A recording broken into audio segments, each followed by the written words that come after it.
So hi, everybody. Thank you all for joining on another of these Barbados SEO chats. And today we've got Jenny Halasz. She's bringing like a really, really cool chat. And also really cool talk at the conference about a very like topical conversation that everybody who works in SEO is having these days.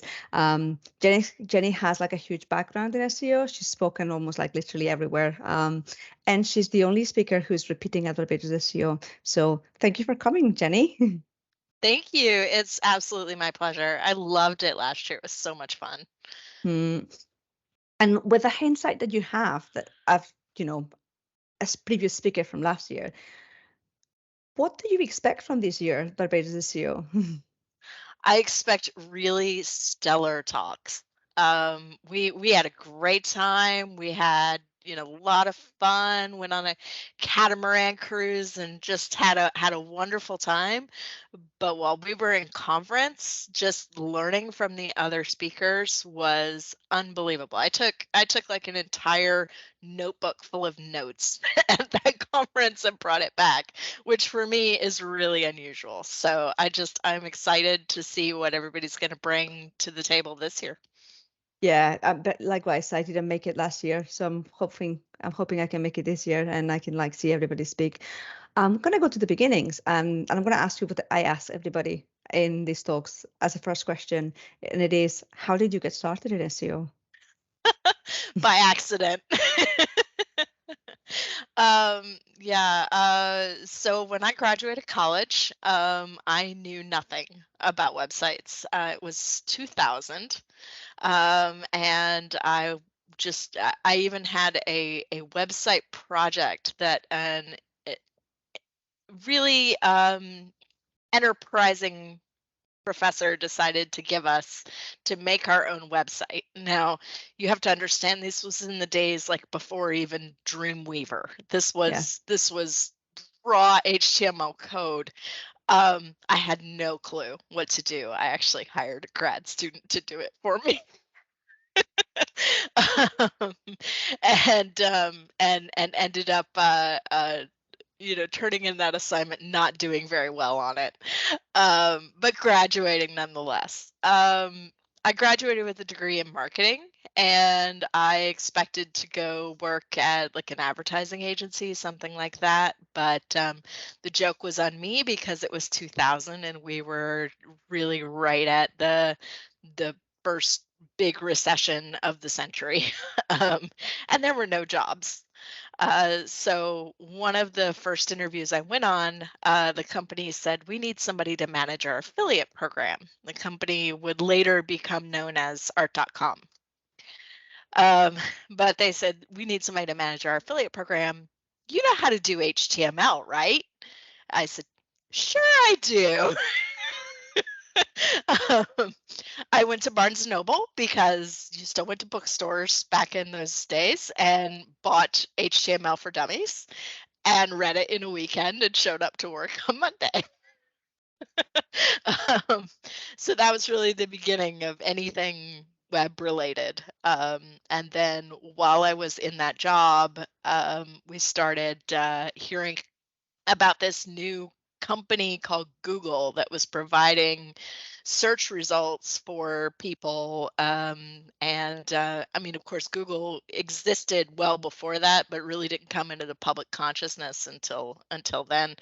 And they started with their AdWords program around that time. And so we were trying to figure out how to do ads and things like that. And then once the ads started popping up on Google, we started hearing from affiliates that their websites weren't showing up because the sponsored ads were pushing them out. And so I started getting familiar with like meta tags and really basic SEO. And that was really just kind of my accidental jump into the industry. With more than 20 years in the industry, what keeps it interesting for you these days?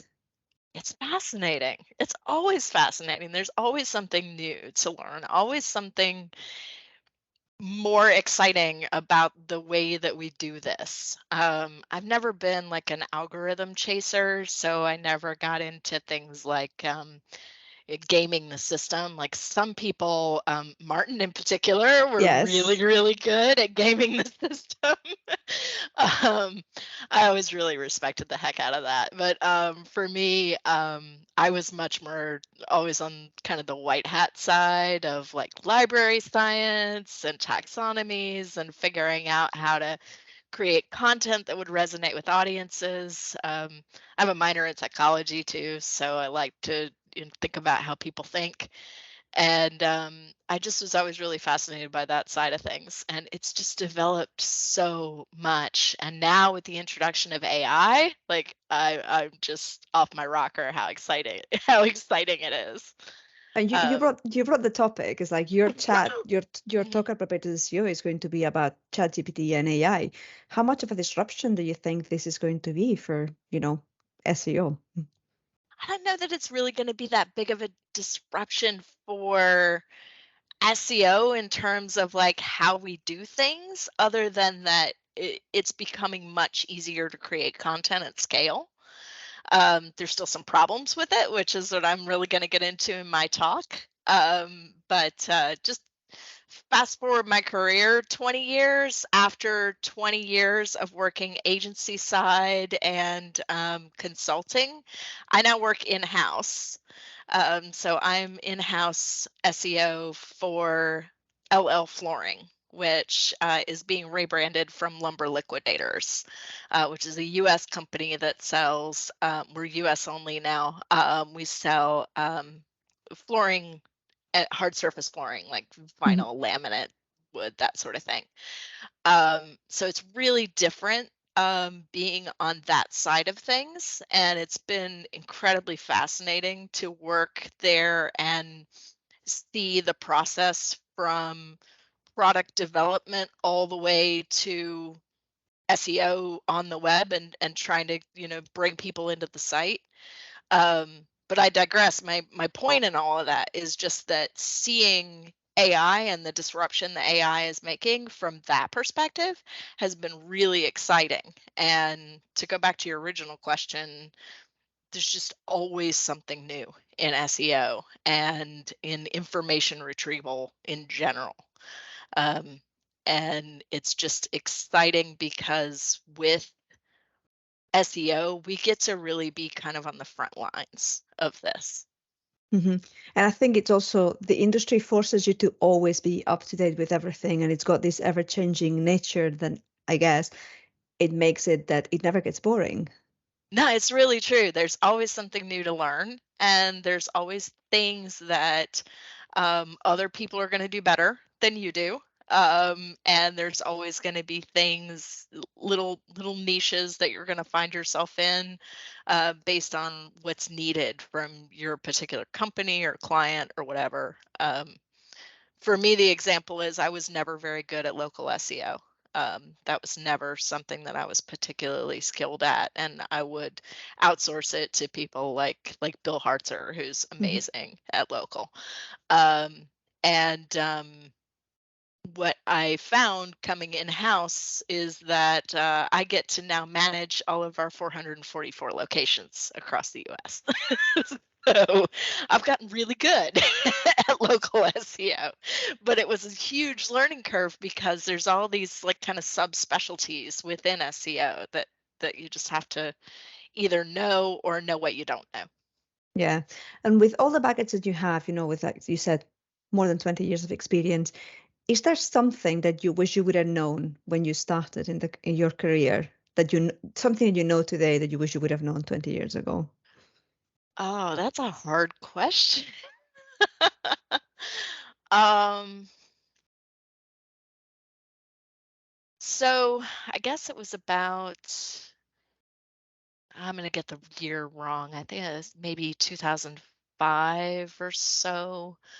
Um, a colleague of mine, friend of mine, Mike Green, wrote a thought paper about how we were going to be moving beyond the confines of websites, beyond the web, basically. And the paper talked a little bit about how this like 1970s technology was just never meant to hold the level of multimedia experience that we were pushing on it at that time.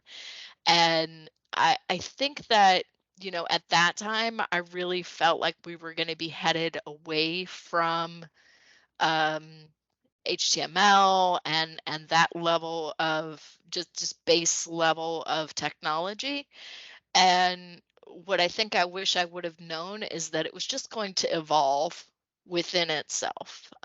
So the introduction of PWAs and of headless and all of these other technologies that make it possible to stretch that 1970s technology beyond what we ever thought was possible. So I Mhm. think I would have liked to know that back then. Yeah. What do you think is the biggest challenge that anyone working in SEO is facing today? Ah, that's also a very hard question. You're bringing the questions today. Sorry. You're making me think, and I've only had one cup of coffee. Um, I think I, biggest challenge, saturation. I think it's getting, well, it's always been, but even more so, difficult to compete and get your brand in front of people. Um, and coming into that really saturated space is, I think that kind of traditional SEO of getting ranked on Google, right, is it is rapidly evolving to multi-channel, multi-experience areas. And I think what's going to get really difficult about SEO is still finding a space in all of that. It used to be, and it's been probably, 10, 15 years since this was really the case, that somebody could just, hang out a virtual shingle and work hard and build something. And now with the additional aspects of reputation and what do they call it now? Yeah, EEAT and EEAT. and all of these additional aspects of a website and a brand that you have to have, it becomes very, very difficult to compete and to find a space within that incredibly saturated market. Mhm. Um, so, I mean, for me, it got. I always consulted with larger brands, so I had a lot of that um, benefit of kind of link Yeah, that value that that's been built experience, up yeah. over years. And no, just that the brand already has Oh a yeah, yeah, presence, they already and I'm have not like, trying to yeah. start from zero. Yes. So I think that, probably the biggest challenge that SEOs face today is if they ever want to take a brand from zero. Yeah, starting something from scratch. Yeah. Yeah, really starting something from scratch is incredibly difficult, and I really admire the SEOs who are able to do that. So one of the questions that I've had and I've asked a bunch of the other speakers is, and this is a topic that's been coming back, and some of the speakers they brought it up themselves, is how, despite the fact that today there's so much more information out there for anyone trying to like learn SEO and get information on, in on the industry, it's harder to sieve through it and actually find stuff that's really valuable. And actually, it's getting harder and harder being able to identify or differentiate between something that's actually good value and something that's more confusing than good value. Yeah, I think that's definitely a challenge. I've spoken on this topic before. Anybody, I've I've spoken on this topic. I've written on this topic, and I have some strong opinions on it. But essentially, my rule is anybody who tells you that this is the one true way to do something is probably wrong. Because there's a reason that SEOs always say it depends, because it really does. no one trick, no one hack is going to fix everything for you or for your website. It has to be something where you think critically about whether this tactic or this idea is right for you and is right for your brand and your customers. And I think that there becomes a very big aspect of, take it with a grain of salt. Like somebody may come, you may read something and go, oh, that seems easy. Generally, if it seems easy, it's too good to be, if it seems too good to be true, it probably is.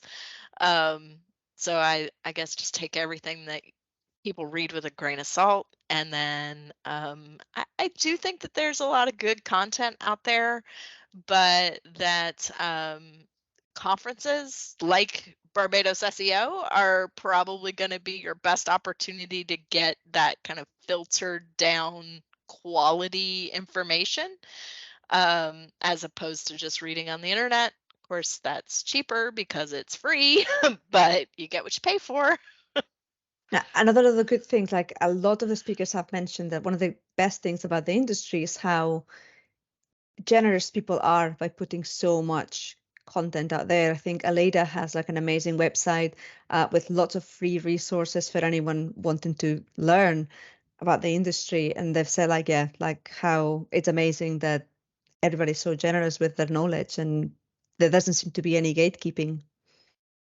Well, I think that that's really true, but I think it's also somewhat self-serving, because for a long time, SEO has been an industry where the people that got chosen to speak and to write and to participate in that kind of collective consciousness were the people that had, really done a good job branding themselves Mm.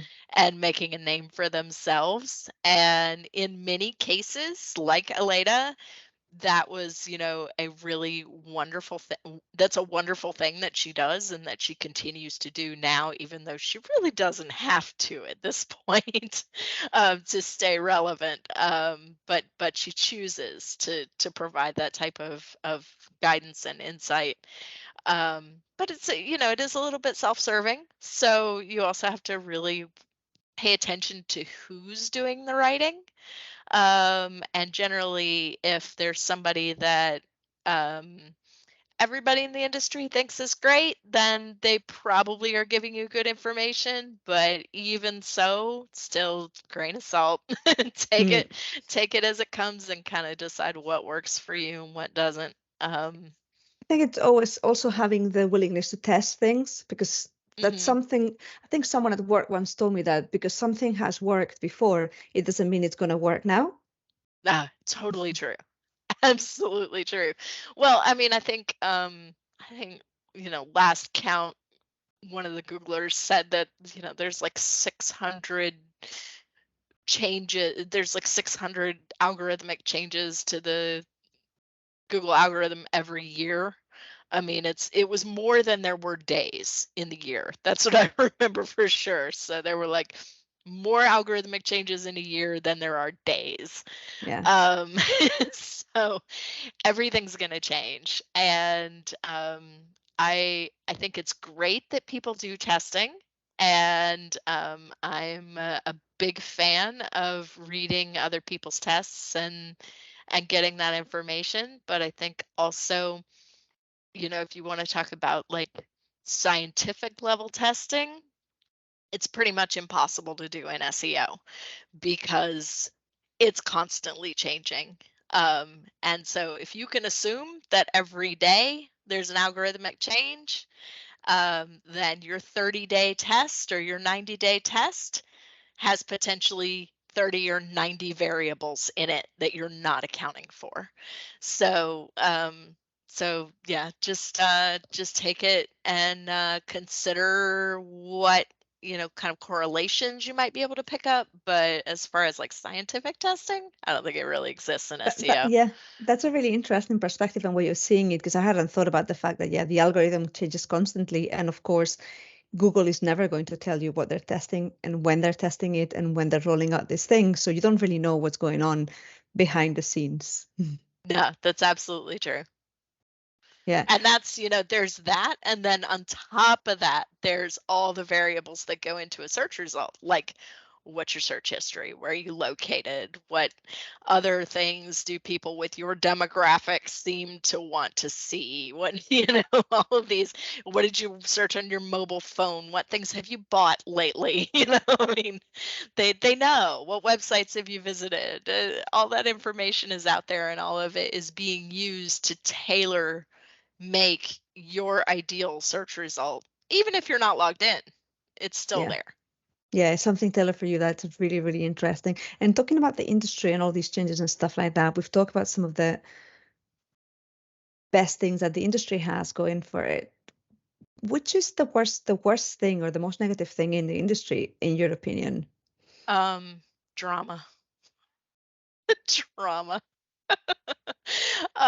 Like I said before, there's that kind of self-serving aspect of SEOs know that if you make a name for yourself, you build reputation, then you're the one who gets asked to speak. That gets you out in the collective consciousness, that helps your rankings, then you get more business. Like, that it's a self-fulfilling prophecy, right? And I think that sometimes people will take that beyond what is appropriate for adults in working together in a space, and it becomes sometimes kind of personal, kind of dramatic, so Yeah, we're a very close knit community, and it's somewhat of a bubble. We're kind of a little bubble in SEO, and that can, well, in search in general, and that can definitely sometimes breed that sort of drama and kind of the clickiness, high schoolish kind of stuff. So yeah. I I was would going to, say that's my yeah, my least favorite aspect of the industry. yeah. I was going to say that there seems to be drama in almost every single industry, though. So I don't think it's an exclusive thing from the SEO one. Probably not, but it's the only experience I Yeah, have. you have, yes, of course. And as a woman who's been in the industry for, over 2 decades, have you seen the visibility of women like get better and improve? Huge improvement. It's been amazing. I mean, I can think back to a session that I did at PubCon that was supposed to be like, hear from the experts kind of thing, and it was me and five men. you know, I mean, maybe I was asked to be there because I was the token woman. I'll accept that that may have been the case, but yeah, that idea that it was just mostly men in the industry, and I've been so glad to see some of the things like what Arij does with women in tech SEO, and um, the other types of sisters in SEO is another one. They just do an amazing job, I think, of bringing women to the forefront and building this community of women, and particularly as women in SEO. So huge differences in 23 years. Um, and I'm really glad that that's the case. I still think we have some more work to do, but there's definitely a conscious effort to make sure that women are heard. Yeah, and there's more visibility. It's a good thing at Barbados. I think I'm not entirely sure if there's parity, but I think it's almost like 50-50 between men That's and fantastic. women. So we have yourself and a lot of like really, really good women talking like Judith Lewis, Aleda, and also some people who are not so well known, but who sent us like really, really interesting pictures. Um, so Well, that's see, I actually think really cool. that's really telling that it's about 50-50 when it was a blind selection process. I mean, if that's not a great indication of there are just as many women with interesting things to say in the industry as men, then I don't know what is. That's pretty great. No, yeah, that's we're very much looking forward to that. If you could give like a tip to anyone wanting to work in the SEO industry, what would you advise them? um, well, I already said take everything with a grain of Yeah, salt. yeah. Mm. um, get involved. Get involved, get to know people, build those connections, network with people, go to shows, read articles, engage on social media where SEOs are. Definitely, there's a lot of opportunity to build a name for yourself and to become known in the industry. And I think the more that you surround yourself with people who do what you do, the more you learn and the more quality information you learn. No, that's really cool. And on your day to day, which is your favorite thing to do as an SEO? You were saying that, for example, you didn't know so much about local SEO until you got the job and you had to learn that on the job. I'm sure there's something that, you find particularly fulfilling or interesting to do. I really love so at LL Flooring, I'm part of the e-commerce team. We have a marketing team, but SEO is part of the e-commerce team, which I really love. I've never worked with anybody who did it that way before, but what that means is that every new promotion that's coming down, every new product that's being released, everything that we roll out, I am right at the forefront of it. So recently we rolled out carpet. We're selling carpet now in a bunch of test markets and eventually probably the entire US, but right now it's still limited. Um, but they chose to do the first test market in Raleigh, which is where I'm located. And so it was just very exciting to see from the very beginning for SEO to have a seat at that table and to help with things like how the taglines were written and what keywords we used in the conversation and all of that opportunity to be involved at that very base level is so exciting to me, and it's really the best thing about my job, is that we can bake SEO in from moment one. Oh, that's amazing because, as you said, it doesn't always happen like that. It rarely happens like that. And looking back, so sort of nearing the end of the interview, because don't want to keep this one super long. But looking back in your career, do you have a moment in your career that you think that was your biggest industry achievement Gosh. Um, so far? Because I'm sure you still have plenty of things to achieve in life, but no, I hope I'm closer to retirement than achievement. Um, I mean, I was never one to really like win awards or anything like that. Being a, I think I would have to say the biggest achievement I feel like I've made was the 11 years that I consulted, that I was an independent consultant. Because for me, um, and just a little background on me, I'm married, I have two children, and for me, being able to strike out on my own like that and sort of prove that I could do it and be successful at it was I think really one of my greatest achievements in life, let alone in Mm. SEO. So um, I think that's probably my biggest thing that I'm proud of. I find it really interesting you mentioning the consulting because you've mentioned you've worked for agencies, you've Mhm. worked as a consultant, and now you're working in-house. For you, what's the difference and what's the best thing of each type of working? Agency was fun because I learned a ton. and that was really kind of early in my years. And I built a team, and I was VP of search at acronym. And so I got the opportunity to, to build a team and to advance through the ranks and like learn how to be a a manager and a mentor and do budgeting and all those kinds of things, right?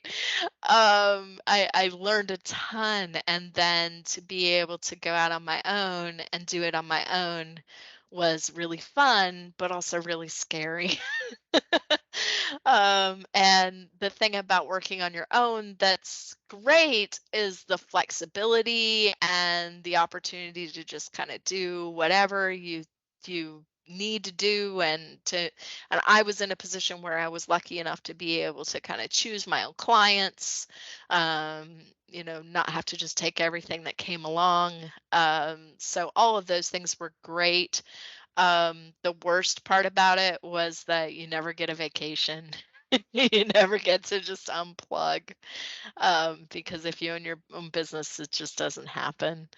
Um, and then in-house, little bit less flexibility. I really do have to be at my desk from from 8 to 5, which is, it's working. It works. My boss is really flexible about like what my kids need and that kind of thing. Um, and I have a lot of autonomy. I'm very lucky. But I took a vacation this summer. And I left my laptop at home. And I had 7 days with my husband and my kids and my parents and my family to just lie on the beach and do nothing and not worry about anything. And that was just really, first time in, 12 years. That's good. And I know we mentioned like the topic of your talk is going to be, how Chat GPT fails. Mm. How would you convince someone to come to Barbados SEO to see you deliver the talk? Well, I think what's really, and it's morphed a little bit because Okay. ChatGPT has gotten better. So I don't think that it really fails all the time anymore. It definitely did at first. But I think, I've got some really great examples, some really great real world examples of what it's like working for a brand, working with ChatGPT and the challenges that you face of like using ChatGPT. And just kind of briefly, like you have to really train it on your brand voice.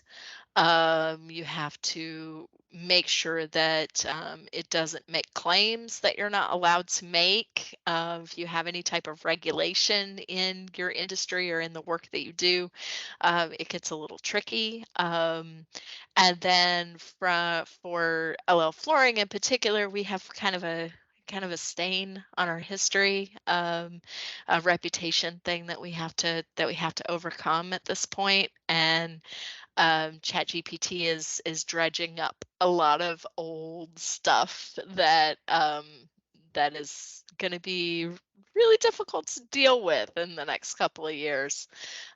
So I'm excited to share that with people and help them understand, where it can be really good and where it can really, really, harm a brand, and give people some insights on how they can mitigate that in their own experiences. Mhm. And now, like the final question, why do you Mhm. think people should come to Barbados SEO? It's absolutely gorgeous. The beaches are amazing. The experience is great. The venue is lovely. It's so intimate and laid back with just tons of great information being shared. And unlike other conferences where you kind of like you come to the conference, you listen to the speakers all day, and then you go back to your hotel room. Maybe, if you're lucky, you get to go out with the speakers. If you come to Barbados SEO, it's going to be like 24/7 hanging out with SEOs, getting to know people. So and there's a lot of opportunity to do that networking and building of relationships at Barbados SEO that isn't true at like non-destination conferences. So I think I'm excited about it. Yeah, so am I. Well, thank you very much for having like half an hour to chat with me, Jenny. It's It, absolutely my pleasure, yeah, Patricia. it's been an absolute pleasure, and I look forward to seeing you in person in a few months. Me too. It'd be great to meet in person. Yeah, and thank you everybody who's been watching this. Thank you very much, everybody, and see you in the next one. Bye.